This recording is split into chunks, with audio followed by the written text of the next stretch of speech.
السلام عليكم ورحمة الله. ازيك يا وعليكم كوتش؟ السلام ورحمة الله وبركاته. ازيك يا جميل، عاملة عاملة ايه؟ ايه؟ سامعاني كويس؟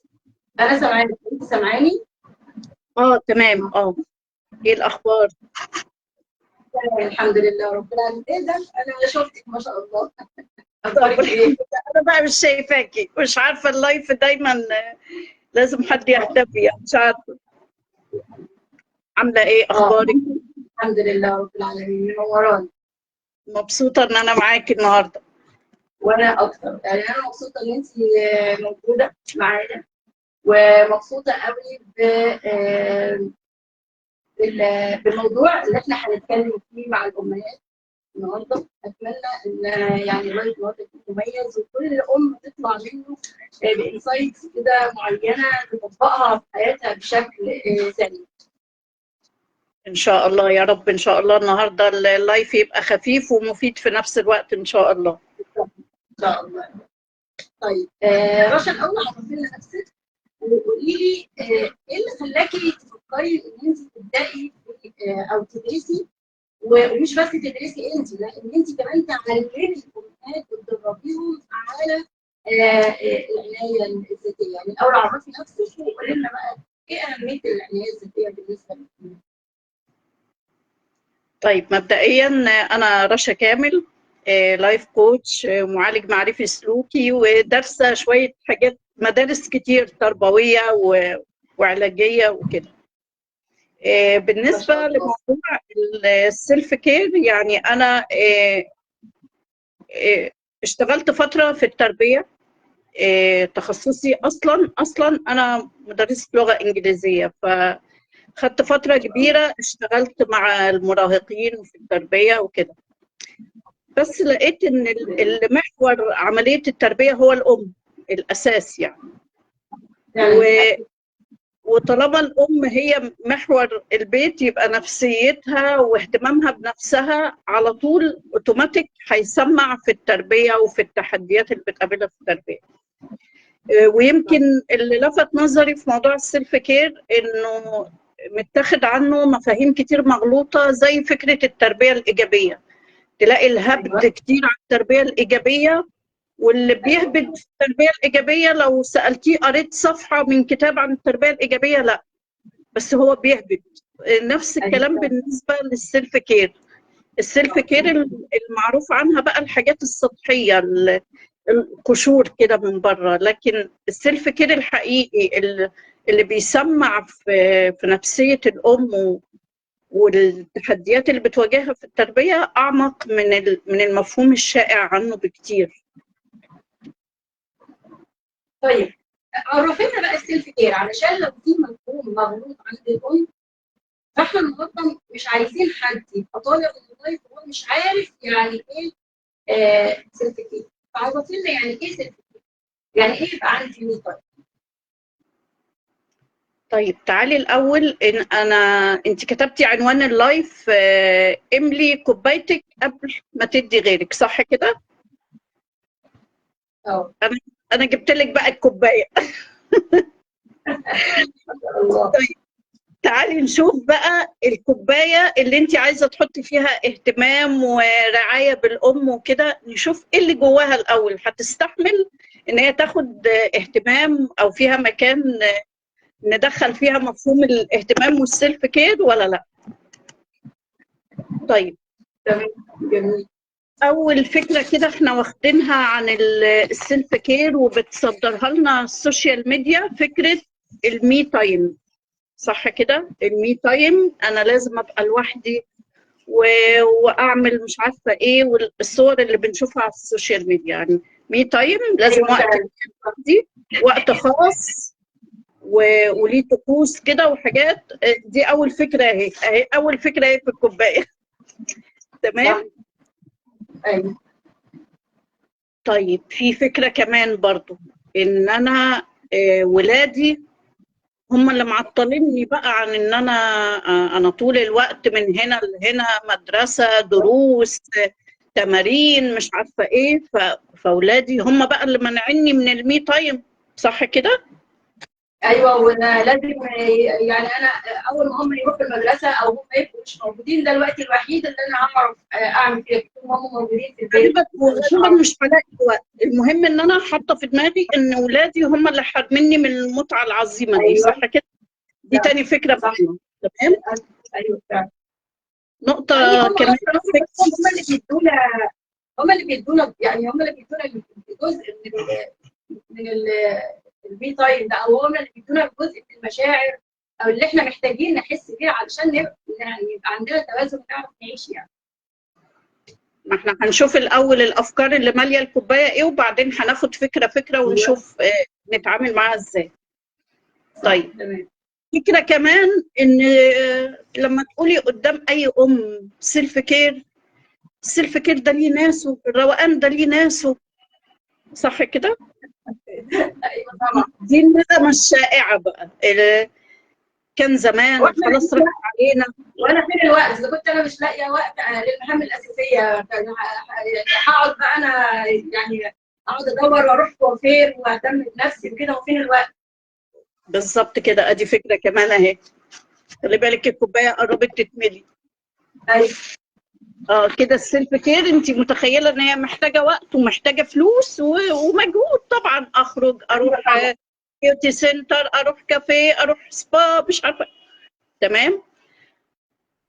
فكره كمان ان انا لما اخلص بقى كل اللي ورايا، الام لازم تبقى مشغوله ال 24 ساعه. ازاي تقعد فاضيه كده؟ لا عيب.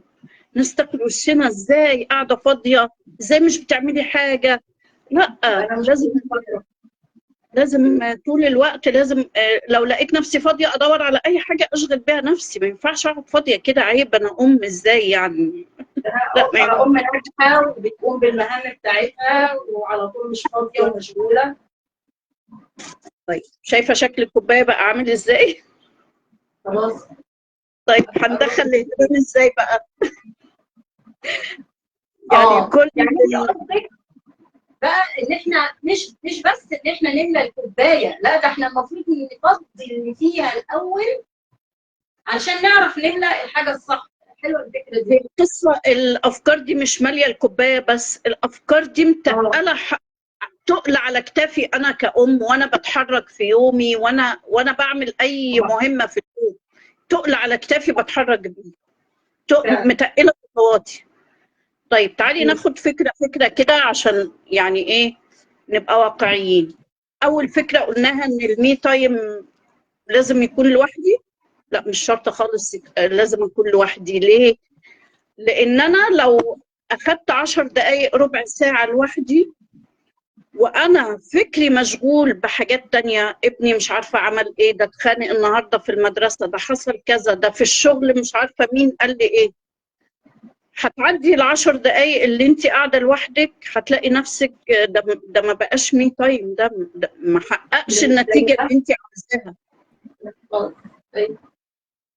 انت ممكن لو عامله حتى لو انا خارجه انا بخرج بهدومي وبرجع بهدومي فعلا.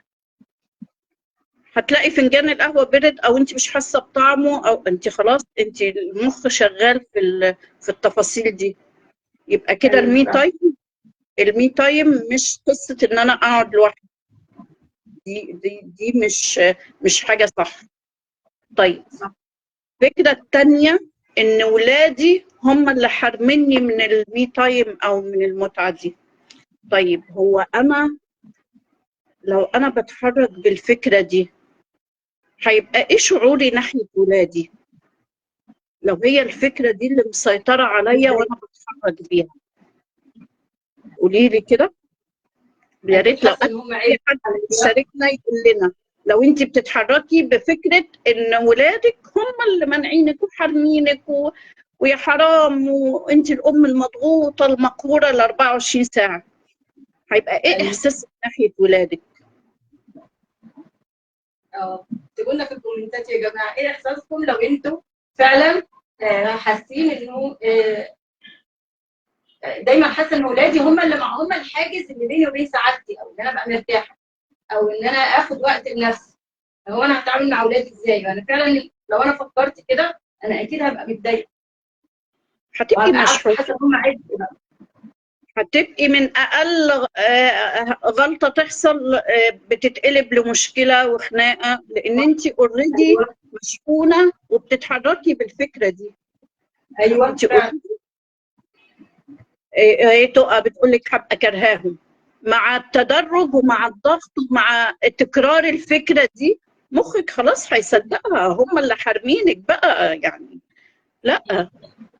طيب. وممكن رد الفعل ده يا رشا، انا بعمل فعلا رد فعل، ممكن بقى كأم يعني لو انا حاسه بالاحساس ده انا ممكن اكون بعمل ردود افعال مع اولادي وانا مش عارفه ان وراها الفكره دي. يعني انا مش عارفه ان انا وانا بزعق دلوقتي انا سبب ان انا بزعق له ان الفكره في دماغي ان انا حاسه ان هم حارميني من ان انا يعني اعرف انام كويس او ان انا اخد وقت حلو او ان انا ابقى مرتاحه. بالظبط كده. تقى بتقول لك هبقى عايزه اتخلص من المسؤوليه، عايزه اتخلص من، هحس المسؤوليه دي تقيله على قلبي، ما انا خلاص هم بقى واخدين مني المتعه وحارميني من كل حاجه وخلاص بقى. طيب تعالي نروح للفكره الثالثه، ان انا محتاجه وقت او فلوس او مجهود. طب ما اوقات بتبقى عندك اوريدي الحاجه بس مالكيش نفس تستخدميها، يعني ممكن تكوني جايبه كريمات وحاجات براند ودفع فيها مبلغ وقدره، لكن بقول ما عنديش وقت، نفسيتك مش مع مالكيش مزاج، نفسيتك مش مرتاحه، ما عندكيش طاقه، فالقصه مش قصه فلوس. اخر فكره بقى ان انا لازم اخلص كل اللي ورايا عشان ابقى الام المثاليه الفظيعه اللي بيتقال عليها الام المثاليه. مش عارفه هي مين اخترع لفظ الام المثاليه. اولادها مش بتخلي اولادها محتاجين حاجه ابدا. طب سؤال، هي الجمله دي او اللازم ده هل ده نزل في القرآن أو نزل في الإنجيل مثلا؟ في آية بتقول إن الأم لازم 24 ساعة تعمل كل حاجة صح وتبقى مشغولة ال 24 ساعة، أو هي في أم وصلت لكده، يعني مهما عملتي جه عليكي لحظة حسيتي إن أنت عملتي كل اللي وراكي أو إن أنت خلاص بقيتي مش محتاجين حاجة، ماشي، هو ده هدف الوصول ليه صعب. أنا عمري ما هوصل للإحساس ده إن أنا مخلصة كل اللي ورايا. لأنه أصلا المثالية مش موجودة، يعني ربنا خلقنا نغلط وبنتوب، ده المبدأ الطبيعي. فقصة إن الأم محطوط عليها لود إن هي لازم طول الوقت تعمل كل حاجة ولازم مشغولة ولازم ولازم ولازم. طب تعالي نرفع شعار النهارده كده عشان نفضي الكوباية الجميلة دي وتستقبل كده الاهتمام. السلف تلف والرد شطارة. احنا كل الأفكار دي والرد شطارة. الرد شطارة جميلة دي. شطارة ليه؟ لأن أنا المفاهيم والأفكار دي بتقلني مش بتخدمني فعلا. فأنا متمسكة بيها. يبقى هنا أنا برد الأفكار دي، خلاص دي أفكار لا في الدين ولا في الشرع ولا ليها أي لازمة. مش شرط إن أنا المي تايم مايند سيت، المي تايم مايند سيت دي نحفظها كويس. المي تايم مايند سيت. يعني انت عايزه تقول ان هي الفكره في القصه مش في الافعال، القصه في الافكار. فكرتي عن المي تايم مش يعني مش بالافعال اللي انا بعمل بيها المي تايم، نظرتي للمي تايم او تفسيري للمي تايم، مش كده؟ بالظبط الافكار اللي شغاله جوه دماغك انت، ايه الافكار اللي انت لابساها جوه دماغك وبتتحركي بيها من غير وعي. هتلاقيها فكره من الافكار اللي احنا قلناها دي، وهي الفكره اللي مش مخليه فيه مساحه انك انت تشوفي انه المي تايم ده ممكن نعمله بحاجات بسيطه، ان انا ممكن اهتم بنفسي بتفاصيل بسيطه. طيب خلينا نقول ان اللايف النهارده هيبقى 3 حاجات: ازاله، اضافه، ترتيب. طيب احنا عرفنا احنا عرفنا كده الافكار اللي معطلانا او متقله حركتنا او مخليانا شايفين السيلف كير ده حاجه مستحيله، عرفناها خلاص وقلنا ان هي مش هتلزمنا بعد كده. طيب تعالي نروح على نقطه الاضافه. خلاص انا عرفت ان المي تايم مش شرط اكون لوحدي، عرفت ان ولادي مش شرط ان هم اللي منعني، لا. على فكره الام اهتمامها باولادها جزء من اهتمامها بنفسها. يعني انا لما بحضن ولادي ده على فكره اشباع لاحتياجاتي، يعني ده اشباع لاحتياجات الام. بس احنا مش بنفكر في كده، احنا باصين للمهمه ان هي اداء واجب او مجبرين عليها او كده. في هرمونات اصلا الجسم بيفرزها زي ما هو بيفرز عندهم هم هرمونات معينه، هو بيفرز عندي انا كأم هرمونات معينه بالاحتضان والتلامس مع اولادي. انا اللي محتاجه لده. بالظبط كده، بالظبط كده. يعني ده اشباع، ده احتياج فطري عند الام. يعني ما فيش ام هتبقى قاعده بتشرب القهوه بتاعتها وهي مستمتعه وابنها بيعيط او عنده مشكله او كذا، مش هيبقى مي تايم خالص، يعني هيبقى ضد فطرتها. طيب لو سالنا سؤال، لو سالنا كده اللي بيشوفونا الحلوين، قولوا لنا كده، حاسه بنسبه كام في المية او بنسبه كام من 10 انت بتقدري تختاري تفاصيل يومك؟ ادونا درجه كده الحلوين اللي معانا اللي بيشوفونا، حاسه ان انت بتختاري بنسبه كام؟ يعني تفاصيل يومك مثلا كام من 10؟ اللي هي بقى المهام اللي عليا كده عموما انت كمجمل اليوم حاسه لاي مدى انت بتقدري تختاري التفاصيل اليوم كم من 10 مثلا؟ هي اكيد الام اللي هي حاسه ان هي مضغوطه ومشغوله اكيد هتدي نفسها درجه قليله جدا، هتبقى حاسه ان هي مجبره على كل حاجه، وخصوصا في المدارس. هتقول لك انا بصحى بوقت معين، بنام بوقت معين، كده مش حاسه ان هي. عندك تقى بتقول 3، يمكن 3 من 10.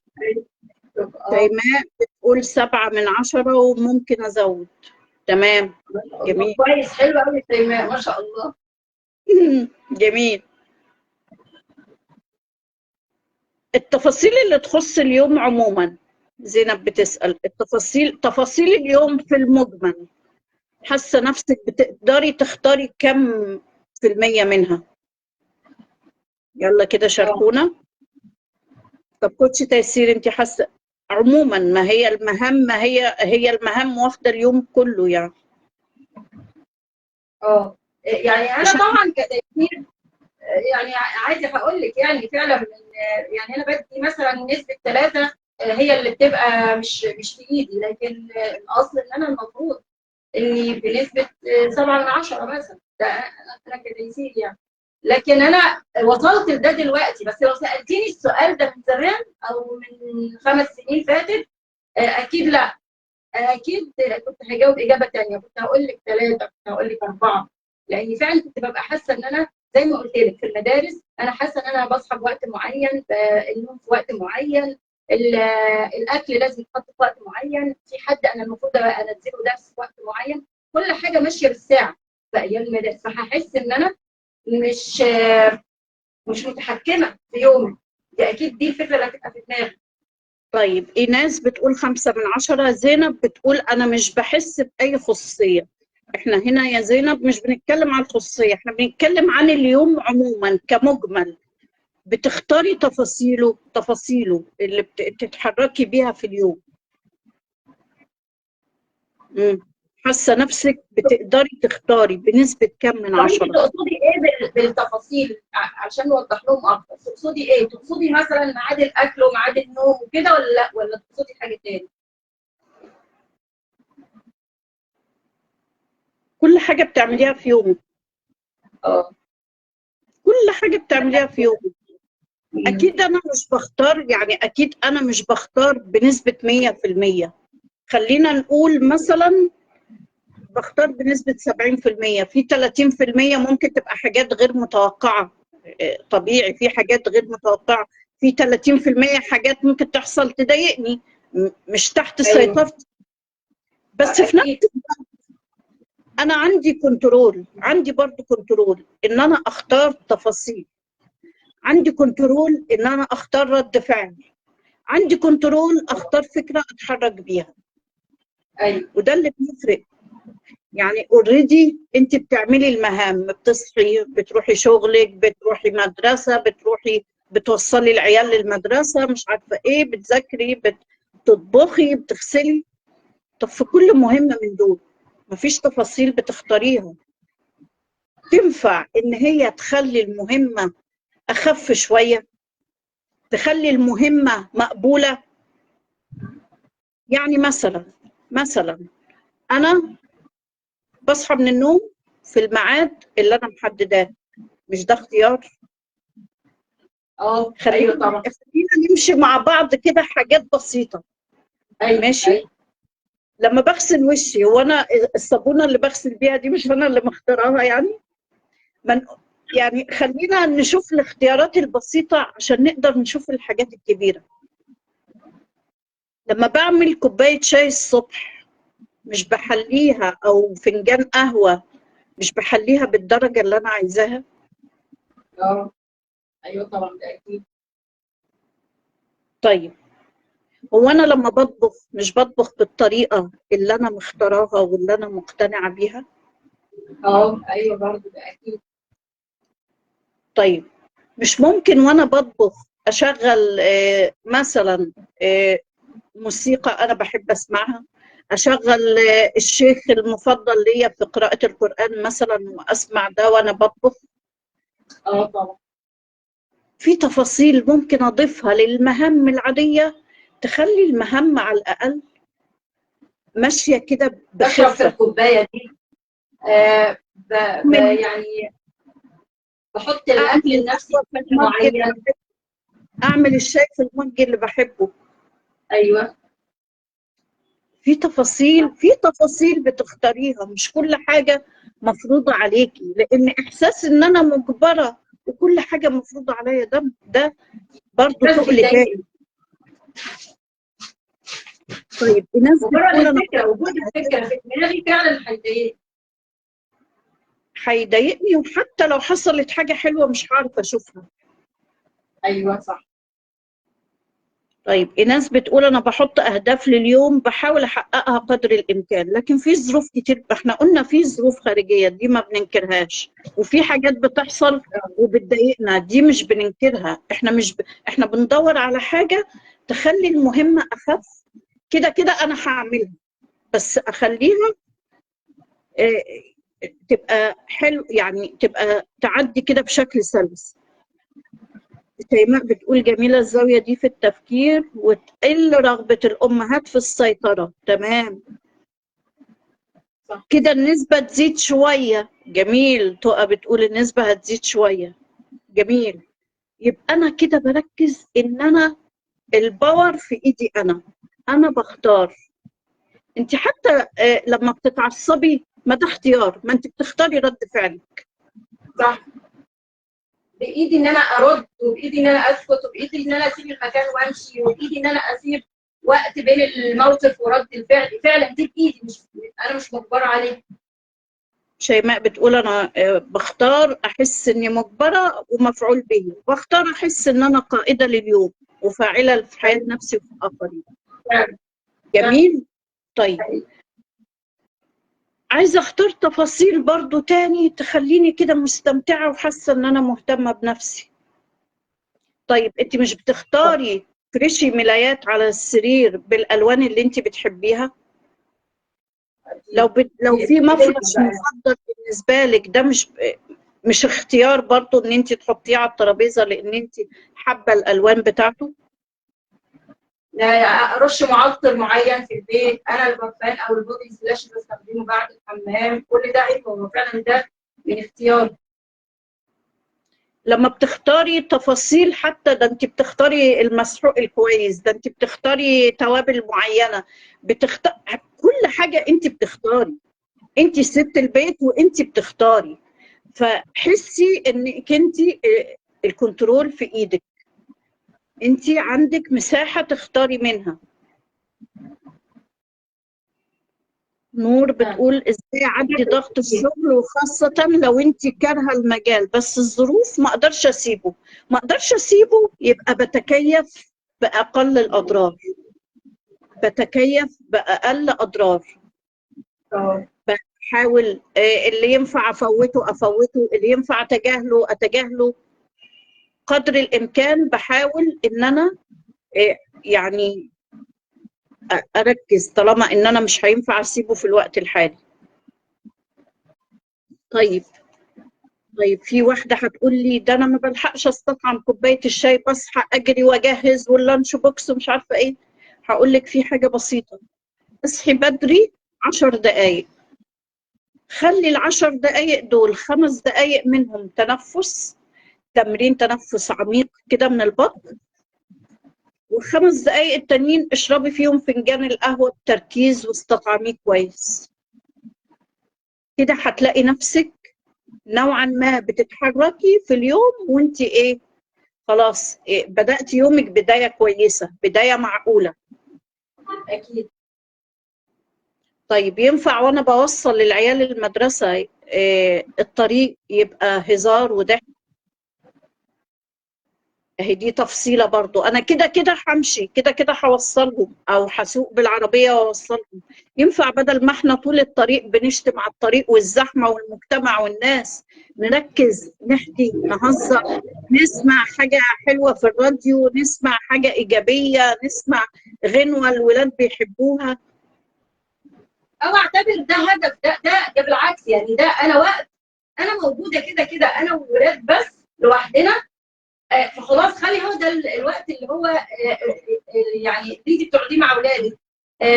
هتكلم معاهم في موضوع معين، هنبه عليهم تنبيهات معينه اللي انا مش قادره اعمله في البيت عشان انا مضغوطه، انا ممكن اعمله في المشوار ده في الوقت اللي انا يعني. ولو هو واحد بس من ولادي انا هوديه درس ولا هوديه تمرين، فيبقى حلو ان انا ده الوقت بتاعه. هنتكلم بقى انت عملت ايه، اعرف اخباره، وهحكي له عن حاجه مضايقاني، وقت يقربنا من بعض. نخليه كواليتي تايم. ينفع ايوه ولا يبقى كواليتي طبعا. صح. ده هيخلي احنا كده كده هنعمل المشوار، بس لما نعمله بالروح دي ونعمل ذكريات حلوه في قلب ولادنا. على فكره الدراسه والمدارس بتخلص بس بتفضل معاهم الذكريات دي. بيفضلوا فاكرين مش ماما الصبح وهي بتصحينا عامل ازاي، بيفضلوا فاكرين في الطريق للمدرسه كنا بنحكي في ايه، كنا بنقول ايه. صح. كل دي تفاصيل تخليكي اليوم اخف. المهمه كده كده هتتعمل، لكن لما تعمليها بشكل وبروح مختلفه ده يحسسك يعني انت عايزه تقولي يعني رشا برضو انا فهمت من كلامك كده ان انت عايزه تقولي ان مش المشكله في الموقف نفسه، هو المشكله في تفكيري ونظرتي للموقف. يعني هو مش المشكله في العبء ان انا هوصل الولاد، ان انا كده كده هوصله. هي الفكره في انا شايفه توصيل الولاد ده ايه، بايدي اشوف ان هو عبء وابقى متضايقه منه، وبايدي ان انا اشوف ان هو وقت مناسب عشان يبقى فيه بيني وبينهم كواليتي تايم، وان احنا نصنع ذكريات حلوه لايام المدارس. جميل. مش كده؟ بس يا ريت كواليتي تايم ما يبقاش فيه مواعظ وارشاد، لا يبقى فيه بس نتكلم، اسمع قصه فنيه، اركز معاه، اضحك معاه، حكايه نكته، مش وقت مواعظ. نشرب حاجه واحنا راجعين حتى لو حاجه بسيطه. ففي تفاصيل انت هنا بتختاري، انت هنا بتختاري، انت هنا بتختاري. كده كده هتعملي المهمه، بس اعمليها بالشكل اللي يخليكي وانت بتعمليها حاسه بتقل، وانت بتعمليها حاسه براحه، حاسه انك بتعملي حاجه حلوه، حاسه ان دورك فارق في البيت، مش مجرد ان انت واحده بتعمل مهام. لا، انت مش واحده بتعمل مهام، انت محور البيت، انت محور البيت. فانت مبتسمه مطمنه مرتاحه نفسيا، بتتعاملي بروح كده مقبله على اولادك، وحاسه ان هم نعمه ربنا اداها لك، فانت بتراعي ربنا فيها، وفي نفس الوقت انت بتشبعي احتياجاتك من خلالها. بتحضنيهم، بتبتسمي في وشهم، بتهزري، بتلعبي، كل ده. طيب تعالي نروح للناحية الصحية. ينفع تخلي أنا لو بهتم بنفسي من ناحية صحتي هيبقى إزاي؟ هاخد بالي من الأكل اللي بعمله، هاخد بالي إن أنا أشرب مية كتير، هاخد بالي لو أنا باخد دواء في ميعاده، ما ده اختيار إن أنا أهتم بصحتي. اخد وانا فيتامينات. بشرب ميه بقول لنفسي انا بشرب الميه دي عشان اخد بالي من نفسي وعشان بشرتي وعشان جسمي من جوه. ما هو ده على فكره انت بتبصي للحاجات دي ان هي عادي، ما ده بيحصل. ايوه كل الناس بتشرب ميه، كل الناس بتاخد دواء. في حد بياخد الدواء وبيقول انا صاحب عيا، وفي حد بياخد الدواء بيقول الحمد لله ان انا اللي عندي له علاج. صح. الاثنين عندهم نفس المرض، لكن ما عندهمش نفس الروح والطريقه اللي بيتعاملوا بيها. ايوه لا زي ما احنا بنقول بقى، هي نظرتي للحدث او تفسيره، طريقه تفكير، مش فكره الحدث نفسه. الاكيد ان انت بتقري قران او بتقولي اذكار كل يوم. ينفع تبصي للاذكار ان انت بتقوليها عشان بتهتمي بنفسك، عشان بتعملي رصيد حلو لنفسك، بتطمني نفسك بالأذكار. خلي بالك ان النيه بتخليكي بتحسي بالعمل احساس تاني. ايوه طبعا. النيه والحضور في الحاجه اللي بعملها. الحضور في الحاجه اللي بعملها دي صفه انثويه على فكره، ان انا ابقى حاضره ومركزه، ان انا ابقى مركزه في التفاصيل فعلا. طيب تعالي نقول، افرض بقى بعد ده كله، لا يا عم انا عايزه مي تايم لوحدي برضه، معلش ما انا مش هفضل طول اليوم للعيال. طيب هقول لك اعملي المي تايم، بس قبل ما تدخلي وتقعدي لوحدك، اعملي تمرين بسيط خالص لمده 5 دقائق. التمرين ده اسمه ايه؟ امبتي بوكس. تتوقعوا كده من اسمه امبتي بوكس هعمل فيه ايه؟ يلا مين شاطر يقول؟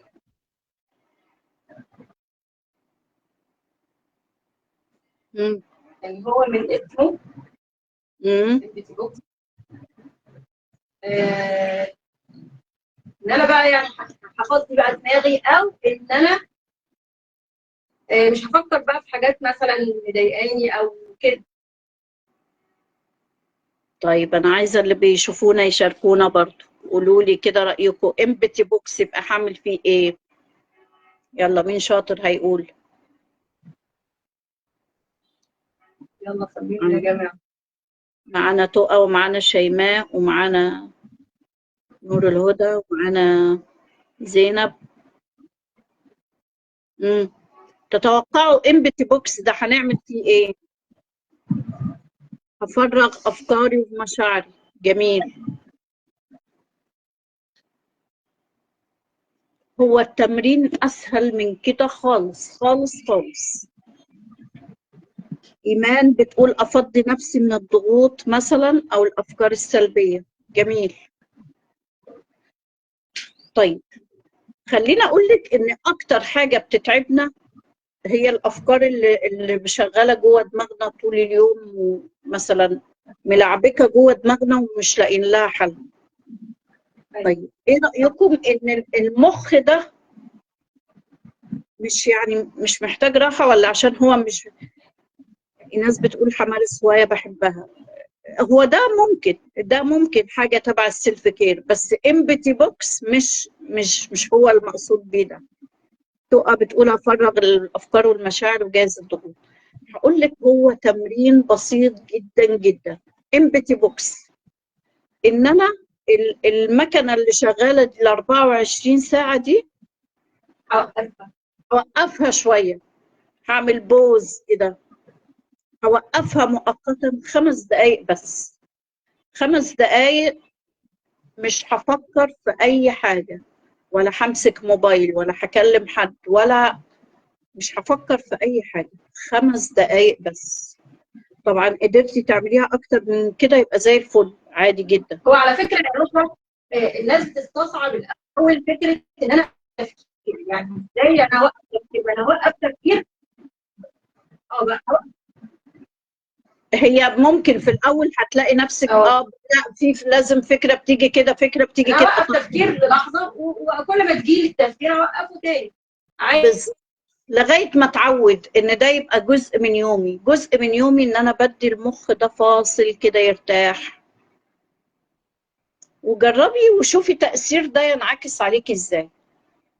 كده عندنا تمرينين بنعملهم، ان انا اوقف دماغي عن التفكير شوية. تاني حاجة تمرين التنفس اللي قلنا بنعمله اول اليوم، برضو اي تمرين فيهم 5 دقايق بس. طيب تاني ان شاء الله يا رشا تكوني سامعاني. شايفيني كده تمام؟ طيب انا كده لحظه. ايوه طيب الحمد لله الحمد لله على السلامه. وقفنا عند حد كان بيسألني التمرين نعمله ازاي؟ تمرين ايوه بمنتهى البساطة بقعد وبغمض عينيا وبحاول ان انا اتجنب التفكير في اي حاجة. ممكن اعمل تمرينات تنفس اركز بس في التنفس بس، لكن احاول بقدر الامكان ان انا ما افكرش في اي حاجة. طبعا مش من اول مرة هتلاقي ان التمرين مشي، هتلاقي افكار تيجي وتروح، بس على الاقل مع التكرار هتلاقي نفسك اتعودتي هتتدربي وبتقدري فعلا. بالظبط كده. فده دي بقى الخلاصه، نقدر نقول الخلاصه. ممكن حاجه هو فعلا يعني احنا اي جهاز عندنا بنعمل له ريسيت، لما بيجي يشتغل اكيد بيشتغل بكفاءه اعلى. فانا لما اوقف يعني عن اوقف دماغي عن التفكير لحظات، اكيد لما ارجع بعد كده يعني دماغي هتبقى اهدى، هفكر بشكل او هتعامل واتواصل مع اللي حواليا بشكل افضل. هيخليني اهدى، هيخليني ريلاكس، هيخليني واعيه بافعالي، واعيه بكلامي، واعيه برد فعلي. اكيد فهينعكس عليا. يعني على الاقل 5 دقائق، اظن 5 دقائق دي مش كتير. طيب ايه تاني؟ ونزودها بقى بالتدريج يعني حسب ظروفك، كل ام حسب ظروفها وطريقتها. أيوة. احنا مش شرط ان احنا نحط وقت معين، لا، وقت محدد او كده، بالشكل اللي انت شايفاه مناسب. طيب جميل. تعالي نقول ايه تاني ممكن اعمله اهتمام بنفسي. ممكن اوقف متابعه الاخبار اللي ما تخصنيش، ممكن اوقف متابعه الحوادث والحاجات والاخبار السلبيه اللي ما تخصنيش، والخطف وتجاره الاعضاء والحاجات اللي بتجيب لنا اكتئاب دي. كل دي مدخلات بتساعد ان انا ابقى مشحونه ومتوتره طول الوقت. ايوه فعلا. ممكن اوقف ادخل في حوارات حتى في الشغل او في العيله او في البيت، الحوارات اللي ما تخصنيش. بلاش مين عمل ايه، فلانه راحت، فلانه اتخانقت، مش عارفه مين حصل له ايه. قدر الامكان ركزي في ورقتك، ركزي في اللي يخصك، ركزي في ربنا هيحاسبك عليها بس. اكيد صح. فممكن ده يكون جزء من اهتمامي بنفسي، ان انا ما ادخلش في حوارات بتخليني طول الوقت مشتته ومتوتره ومتعصبه ايوه. ابطل ادخل في الحوارات دي. ده اختيار برضه، ده اختيار. كل دي اختيارات انت اختيار جميل، اختيار جميل وسهل وكلنا نقدر نعمله. واظن مش محتاجه فلوس يعني مش محتاجه لا فلوس. صح. محتاجه بس نتدرب عليها. ده هيوفر فلوس. بالظبط، هيوفر في الوقت والطاقه والمجهود وكل حاجه. والله يبرشام البنادول والمسكنات اللي بناخدها بسبب الصداع اللي بيجي لنا من كتر الحاجات دي اللي هي بترهقنا على الفاضي وتجيب لنا صداع وهي اصلا ملهاش لازمه. بالظبط. ممكن اعمل حاجه ليا فتره ما عملتهاش، لو حاجه انا ليا فتره عارفه ان انا نفسي اعملها، محتاجه اعملها. حاجه غريبه اول مره اعملها، ان شاء الله اغير توابل الاكل، اي حاجه تكسر الملل، اي حاجه جديده، اي حاجه ليا فتره ما عملتهاش. اكلم حد ليا زمان ما كلمتهوش، صاحبه قديمه ليا فتره ما كلمتهاش، واحده قريبتي بحبها ما كلمتهاش. في حاجات ايوه كتير ممكن تتعمل ببساطه، يعني في حاجات كتير ممكن فعلا تتعمل فعلا. اثرها عليكي هيبقى حلو. عارفه يا رشا، احنا مشكلتنا ان احنا ساعات مش بنقتنع باثر الحاجه البسيطه. انا عن نفسي ليا تجربه شخصيه، يعني هقول لك ان انا كنت بقعد اقول لنفسي انا لازم التزم بالمشي حتى لو نص ساعه يوميا. كنت بقول، بس كنت بقعد اقول هو انا هلبس وهنزل من البيت عشان نص ساعه؟ ايه النص ساعه دي؟ لا، انا لما انزل امشي ساعه بقى. وكنت فعلا اول ما انزل الاقي نفسي اتشجعت ومشيت ساعه. بس بكره عشان انزل ببقى حاسه بالعبء، وانا رجعت تعبانه مثلا وكده، يعني مش قادره. لما بقيت انتظم على النص ساعه اللي هي فعلا انا بفتح الباب وبعد نص ساعه بلاقي نفسي رجعت قدام الباب، انا فعلا الموضوع بقى بالنسبه لي بسيط وقادره التزم عليه. فاحنا مشكلتنا ان احنا يعني بنستهون بالحاجات البسيطه دي، وبقول لا، يعمل حاجه كبيره يا بلاش، يا خلينا اتمشى ساعه ونص يا بلاش. انا عن نفسي كنت بعاني منها بخصوص المشي ده. انا دايما اه حاطه في بالي من الفيديوهات اللي بشوفها على النت ان المشي عشان اه يجيب نتيجه وتاثير على الجسم لازم بعد يكون النص ساعه. معينه. لا، ايوه ولازم فعلا يكون بطريقه معينه. بطريقه معينه، ايوه ماشيه مش فعلا. عارفه عسكريه او خطوات معينه. ايوه ايوه بعدين ايوه عملت جلسات مع كوتش في مجال الصحه يعني. قالت لي اه طيب انت لما تشبثتي بالفكره دي، انت حتى المشي العادي النتيجه مع كانت ايه؟ ما النتيجه مشيتيهوش كانت صح المشي. فعلا. قالت لي حتى لو مشي بتشتري طلبات، بتتفرجي على محلات، اي نوع ايوه مشي كان هيفيدك اي حركه بالظبط من ان انت تبطلي احسن من خالص. القعده. ايوه احسن من القعده في البيت، والوقت ده انا بقضيه يا قاعده على حيلي يا قاعده على الموبايل او كده. نفس الفكره في المي تايم، لو انا فضلت متشبثه انه لازم يحصل بالشكل الفلاني، لازم اعمل كذا عشان ابقى اخدت المي تايم، هتفضلي اه حاطه نفسك تحت سيطره الافكار دي، وهتفضلي المشاعر بقى ايه، تتكاثر المشاعر السلبيه بقى، وتلاقي نفسك فعلا. ما عملتيش ايوه اي حاجه. فعلا. ف...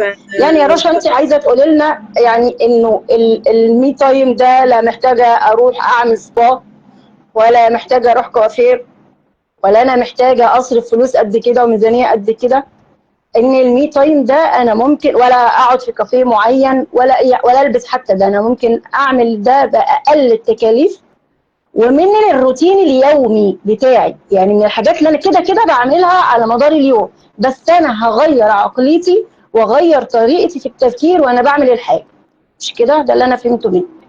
بالظبط كده. شيلي من دماغك الافكار اللي هي بتعطلك، شيلي من ايوه دماغك ان انت تحصري نفسك في نمط مثالي للمي تايم. ايوه شيلي من دماغك اي فكره بتعطلك ان انت لازم كل حاجه تمشي مظبوط، ولازم الام طول الوقت مشغوله.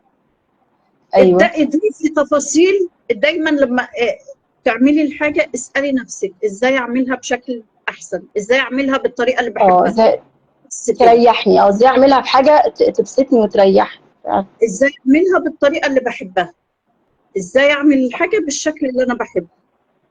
بس كده. احس ان انا دي اللي بختار. احس ان انا اللي بالظبط. بختار وان بس الموضوع في انت اللي ايدي. بتختاري، انت اللي اه بتختاري، انت في كل لحظه. ايوه اتاكدي من اول ما تصحي من النوم اغلب يومك انت اللي بتختاري تفاصيل.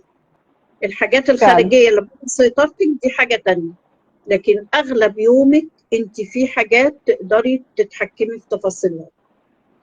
افكارك جميل. في ايدك. صح مخك اديله فاصل كده في فعلا. اليوم.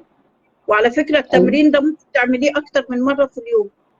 طيب هقول اه لك اخر فعلا. حاجه بالنسبه للامهات. بتلاقي امهات بتنام لكن بتقوم من النوم تعبانه، حاسه ان هي ما نامتش. اه تفتكري ده ده بيحصل؟ كتير بقى. اه تفتكري ده بيحصل ليه؟ يلا قولوا لي عشان كده. انا نايمه وانا بفكر. عشان نايمه والموتور ده شغال ما بيبطلش حتى وانا نايمه. ايوه فعلا.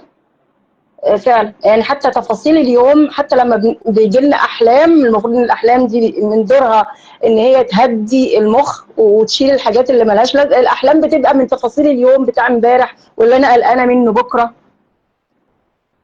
طيب هقول لك ببساطه، اتعاملي مع قبل النوم بسؤالين بس.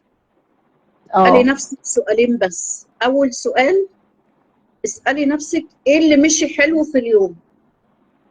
ايه اللي مشي حلو في اليوم، ايه اللي في اليوم كان حلو، وحسي واستطعمي ان انت عملتي حاجات حلوه، استطعمي ده. السؤال الثاني بقى، ايه اللي انا محتاجه اشتغل عليه، ايه اللي محتاجه اركز عليه. دي المهمه. بس سؤالين، نقطتين مهمين فعلا.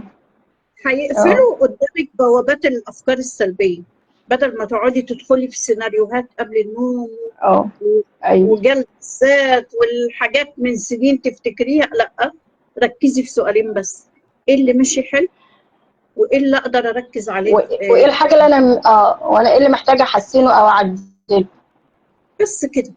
دايما عندنا فرصه نكتب قصتنا بشكل تاني، دايما عندنا الفرصه نغير، دايما عندنا الفرصه نعدل.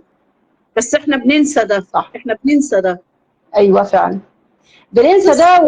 يعني انجازاتنا مش بنشوفها، دايما بنشوف الوحش. حتى الانجازات، يعني انا الامهات لما باجي اسال الام اقول لها اكتبي لي 3 انجازات يوميا قبل ما تنامي، 3 انجازات انت عملتيهم. ما فيش حد يعني بنسبه كبيره بتقول لك لا عادي، انا مش لاقيه انجازات انا عملتها. هي متخيله ان الانجاز ده حاجه كبيره خالص لازم تكون حصلت. لما اقول لها طيب تعالي، شايفه الحاجات دي ما هي بتحصل عادي. ايوه ما عادي. كل الامهات ايه ده، هو ده انجاز؟ ما كل الامهات بتعمل كده، هو ايه الانجاز في ده؟ فبتبقى شايفه. وفي نفس الوقت فكره السؤال الثاني جميل بتاع ان انا ايه اللي انا محتاجه اشتغل عليه. ده هيوقف عندي الافكار، ويوقف عندي جلد الذات ان انا وحشه وان انا فاشله وان انا حصل كذا، والافكار السلبيه اللي عماله تجري في دماغي. لا خلاص ماشي، نقطه من اول السطر، انا عملت ده كله وده حصل، ايه اللي انا محتاجه اشتغل عليه، ايه الخطوه اللي جايه المفروض اخدها. دي هتوقف بقى اللي محتاجه تشتغل عليه. ركزي في اللي تحت سيطرتك، مش ما تركزيش في اوهام خيالات مش تحت سيطرتك، فده يوترك اكتر. لا، ايه اللي اندر كنترول، مش هركز اغير العالم. لا، بس كده. جميل. يعني ما شاء الله يا رشا، عايزه اقول لك انه عشان الامهات ما تبقاش حاسه انه دي هو ده هيغير حياتي، يعني هو الكم نقطه البساط دول ممكن يغيروا حياتي او التفكير ده. هقول لهم انه في امهات كتير مشيت او عملت التجربه دي. انا عايزه اقول لك على الاسبوع اللي فات، دي اقرب حاجه. يعني اولا الموضوع ده انا كتير جربته مع الامهات. يعني انا اول ما بتجي لي بتشتكي، هي بتشتكي من ابنها، لكن اول ما بنتكلم شويه انا بكتشف ان هي ام مضغوطه، وان المشكله ان هي مضغوطه فهي مش قادره تتحمل التصرفات العاديه من ولادها. يعني التصرفات اللي هي طبيعي تحصل في المرحله دي او في السن ده انا مش قادره اتحملها. فبعرف على طول ان هي ام مضغوطه، بنبدا ندور ونشتغل على النقطه دي. عايزه اقول لك انه اخر تعليق كان جالي الاسبوع اللي فات، كانت ام اول ما جت بتشتكي من ابنها، واول ما اتكلمنا عملنا يعني حوالي 4 جلسات قعدنا اشتغلنا فيهم كتير على النقطه دي. عايزه اقول لك ان هي الاسبوع اللي فات بعتت لي تعليق فعلا عجبني خالص، وقالت لي كلمه انا فعلا اثرت فيا. يعني قالت لي عايزه اقول لك انه اولا ابني جه من المدرسه وجايب لي معاه هديه سلسله كده شكلها حلو، وجاي بيقول لها شكرا يا ماما عشان انت الاسبوع اللي فات كله انت ما اتعصبتيش عليا خالص. انت كنت في المدرسه بتبقي يعني على طول في ايام الدراسه بتبقي بتزعقي وكده، لا انت يعني بطلتي تتعصبي عليا، واول ما برجع من المدرسه بتستقبليني استقبال حلو. وزوجها قال لها والله يعني بجد. وهقول لك بقى ايه اللي حصل. يعني هي بس التعليق الثاني بقى الحلو اللي عجبني، يعني كان تعليق زوجها ان هو قال لها البيت بقى اهدى. انا كنت دايما متوتر وحاسس ان انا قلقان وعايز ارد وحش، مش عارف ليه. بيقول لا انا ما كنتش عارف السبب. هو طبعا السبب هو انفعالها ونرفزتها وعصبيتها هي، لان خلي بالك الام هي الاساس. يعني لو هي متوتره البيت كله هيبقى متوتر، لو هي هاديه البيت كله هيبقى هادي. طاقه المشاعر بتتحس حتى لو ما قلتيش كلام. ايوه بس انا هادي، والولاد بيحسوا ان هم السبب، حتى لو انت ما قلتيش حاجه. ايوه صح، هيقولوا ماما متضايقه مننا ده كده. ايوه فعلا دي حقيقه. يعني انا بقول لك رغم ان هي قالت لي بنفس اللفظ، قالت لي رغم ان انا ما عملتش حاجه، انا ما فتحتش باب البيت وخرجت، انا ما عملتش اي حاجه بره البيت، انا كل اللي كنت بعمله انا اديت لها التمرين ده. قلت لها انا عايزاكي تختاري كل يوم 3 حاجات بس هتعمليهم بوعي ان هم دول ليكي، حتى لو الحاجات دول انت بتعمليهم كل يوم، بس وانت بتعمليهم اعمليهم لنفسك. فهي اختارت 3 حاجات كان من ضمنهم قالت لي انا باخد الشاور اخر اليوم، وانا اللي هو ايه مهم ده انا مش عارفه اخد الشاور بتاعي، يعني عارفه اللي هو بتعمل المهمه ان هي حاجه اجباري وانا متضايقه وانا متعصبه واخر اليوم وانا ايه عايزه اجري وانا مرهقه وكده. قالت لي انا من ضمن الحاجات، ده المثال اللي هي ذكرته لي يعني، قالت لي فلا انا يعني زي ما انت قلتي لي بقيت لو انا اخدت الصبح فباخده بارد شويه عشان ينشطني، وبستشعر بقى الميه وهي نازله على جسمي وايدي وهي بتغسل وشي، وريحه الصابون او الشاور جيل اللي انا بغسل بيه ببقى بشمه، وانا طالعه بحط بودي سبلاش معين. فبتقول لي فبقيت اقول لا يعني فعلا بيفرق معايا الصبح، شاور الصبح ده بيفرق معايا بقيه اليوم، ولو اخدته بالليل لا ده انا هاخده بالليل دافي علشان يهديني واعرف انام. فده المثال اللي ذكرته لي. قالت لي انا كل الحاجات اللي اخترتها للمي تايم بتاعي او للرعايه الذاتيه كانت من الروتين بتاعي اللي انا بعملها، غسيل الاسنان، الحاجات اللي انا كده كده بعملها الصبح اول ما اصحى. قالت لي انا لازم اول ما اصحى واغير هدومي وابدا شغل وانا لابسه لبس. قالت لي انا كنت كل ده بعمله في عجاله وانا بجري، لكن انا بقيت بعمل ده وانا بوعي. فالثلاث حاجات اختارتهم من الروتين بتاعها، تخيلي بقول لك يعني غيرت في البيت كله، لدرجه ان زوجها وابنها هم اللي قرروا ان هم يكافئوها من كتر ما هي الحاجات البسيطه دي لما طبقتها اثرت عليها. فما تستهونوش يا جماعه الحاجات البسيطه. فهي البدايه ان احنا بنبدا بخطوات بسيطه، يعني نبدا فعلا. بخطوه بسيطه. انا لو في صح. حاجه كنت بعملها غلط وبطلتها، ده رعايه ذاتيه. على فكره فعلا دي حقيقه. تبقى بتقول اللايف جميله ده دي. مسجل، هتلاقيه موجود على الصفحه. وفي مفاجاه، هتلاقيه على الصفحه. كل اللي حضر اللايف النهارده، كل الحاجات اللي قلناها في اللايف ابعتوا لي وخدوا مكتوبه في ملف PDF، هتلاقي كل الكلام اللي قلناه مكتوب. ما شاء الله يا رشا، يعني ربنا يبارك فيكي ويجعله في ميزان حسناتك. عشان ايه؟ عشان تبقى الافكار مترتبه. بس قولوا لي طيب يا رشا، تعملوا ايه؟ عايزه اكون واحده تقول لي حاجه هتركز عليها. الحاجه بقى ايوه فعلا عايزين بقى نطلع يعني عشان ما نطلعش بقى كاننا ما عملناش حاجه. ايوه فعلا. عايزه اشوف بقى ايه حاجه، فكره نورت معاكم، حاجه هتعملوها النهارده. يلا شاركوني بقى، ناويين على ايه؟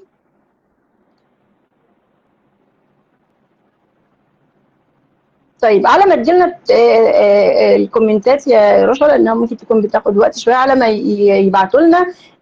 لو في حد بقى قرر ان هو يتعمق في الفكره، يعني احنا قلنا لهم روشته كده سريعه، لكن انت بقى كرشا كمدربه العنايه الذاتيه للامهات، لو حد قرر بقى ان هو يعمل الموضوع ده بشكل اعمق، ايه الحاجه اللي انت بتقدميها او ازاي بتساعدي الام بشكل بقى انها تعمل الموضوع ده يعني كانها حاجه متفصله ليها هي بالظبط؟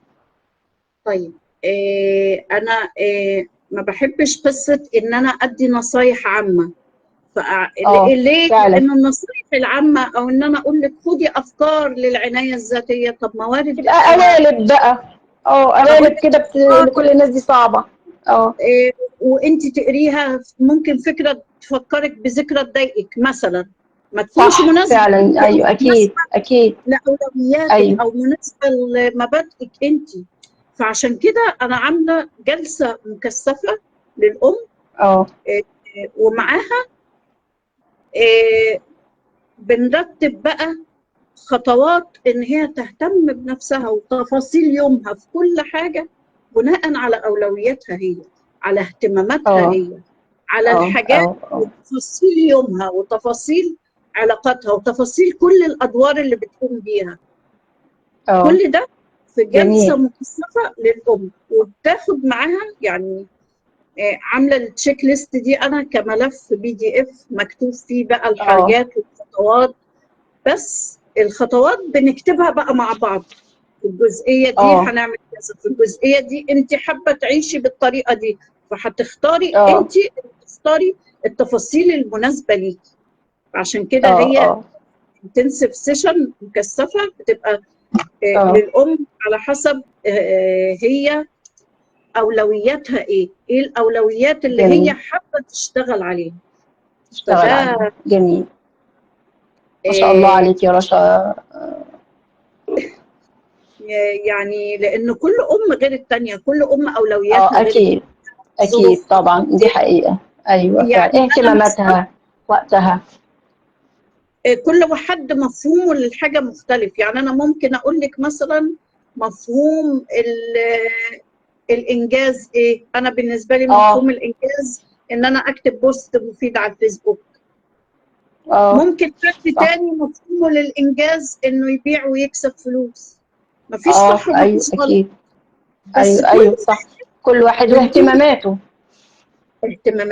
فعشان كده انا ما ينفعش واولوياته. اعملي 1 2 3 عشان تهتمي بنفسك. لا، انا ايوه بمشي صح. معاها الخطوات المناسبه ليها، هي خطوات متفصله عليها باختيارها بوعيها.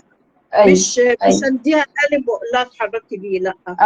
هي فعلا القوالب الجاهزه دي، انا حتى مع الامهات في التربيه انا دايما اقول كده، مفيش حاجه اسمها قوالب جاهزه، مفيش حاجه اسمها انت عندك ابنك عنيد فهقول لك على خطوات معينه تمشي بيها 1 2 3 4. لا، هي فعلا فكره ان كل ام بتختار من روتينها ومن حياتها ومن اهتماماتها واولوياتها ما يناسبها علشان تقدر تعمل الحاجه دي بحب، ما تبقاش عبء عليها. بالظبط كده، وتعملها بالطريقه اللي تطبقها بالطريقه اللي تناسبها. الطريقه المناسبه ليها ولظروفها وللبيئه اللي عايشه فيها. في عوامل كتير بتدخل في ده. جميل. ما شاء الله عليك. حد يتواصل هياخد الPDF اللي فيه كل الحاجات اللي احنا قلناها في اللايف. بس تكتبي هديه اللايف. ايوه، هديه اللايف يا جماعه، ما تنسوش تكتبوا لهم هديه اللايف، وان شاء الله ربنا ينفع بيكم وينفعكم بالكلام اللي قالته لنا رشا. ما شاء الله، يعني لايف كده دسم جدا، والواحد فعلا انا شخصيا استفدت منه خالص. سعداء بوجودك يا رشا، انا حقيقي كنت مستنيه اليوم ده فارغ الصبر، وبشكرك جدا على وقتك، واتمنى انه ما يكونش اخر لقاء، يعني نطلع بقى مع نقول حاجات مواضيع تانية. انت ما شاء الله عليكي موسوعه يعني، ونفيد الامهات بحاجات تانية كتير. اتمنى يكون كل اللي شاركوا معانا وحضروا معانا استفادوا ان شاء الله. ده اكيد. يعني اتمنى يكون كان اللايف خفيف كده ومفيد ليهم باذن الله. لا اكيد، ما شاء الله، انا بقول لك انا شخصيا استفدت منه، يعني ربنا يكرمك ويجعله في ميزان حسناتك يا رب، ويبارك لك في وقتك ان شاء الله رب العالمين. جميعا يا رب. خلاص يا جماعه، اي حد عايز ياخد الملف من رشا اللي فيه مكتوب فيه الحاجات اللي هي الخلاصه بتاعه اللايف النهارده، يكتب لها، يبعت لها على الخاص هديه اللايف، وهي ان شاء الله هتديله الملف. شكرا يا رشا ليكي. تقول حاجه هيعملها او خطوه هيعملها او حاجه نورت يا جماعه قولوا لنا، شاركونا بقى، قولوا لنا في التعليقات ايه اكتر حاجه نورت معاكم النهارده وحاسين ان هي ممكن تفرق لو طبقتوها ان شاء الله.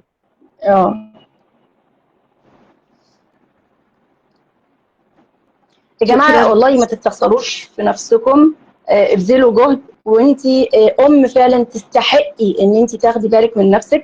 وهقول لكم قاعده تحطوها حلقه في ودانكم، ما تطلبيش من حد حاجه انتي مش بتديها لنفسك. لو انتي مش بتهتمي بنفسك ما تطلبيش من حد انه يهتم بيكي، لانه طبيعي لو انا اغلى حاجه على نفسي مش بديها الاهتمام، فاكيد محدش هيديني الاهتمام ده. فما تستخسروش في نفسكم، انتوا بجد تستحقوا ان انتوا يعني تهتموا بنفسكم، وان انتوا تكونوا احسن نفسيا وعندكم توازن في حياتكم علشان تقدروا تتواصلوا. ولادنا والله بجد بعد 10 أو 20 سنة هم مش هيفتكروا احنا اكلناهم ايه وشربناهم ايه والبيت المتروق والملايه اللي مفروشه مش عارفه كذا، لكن هيفتكروا اللحظات الطريقه اللي اتعملت اللي هم بالظبط، والطريقه اللي الحاجه اتعملت بيها. فما تستخسروش في نفسكم، بالظبط. انتوا بجد اهم حاجه في البيت. انتوا زي سواق الاتوبيس زي ما قلت لكم في بدايه اللايف.